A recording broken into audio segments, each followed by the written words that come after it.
আলু দিয়ে শুরু করলাম, এরপরে নেব আলু, ডাল আছে, সুজি, শুকনা মরিচ, লবণ, 1 লিটার তেল।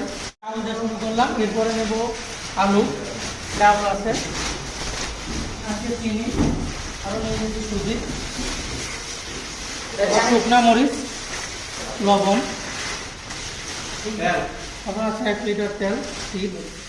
এই বক্সগুলোর মধ্যে এক একটা পলিথিনের মধ্যে প্যাকেট করা 10টা কয়েল, মানে অর্থাৎ 1 প্যাকেট কয়েল, 1 পাতা নাপা এক্সট্রা বড়ি, একটা গ্যাস লাইট, 1 পাতা প্যারাসিটামল, 5টা করে স্যালাইন। এগুলো প্যাকেট সর্বসাফল্য আশা করা যাচ্ছে আমাদের 300 বস্তা আর কি হবে, 300 প্যাকেট 300 বস্তা। দেখুন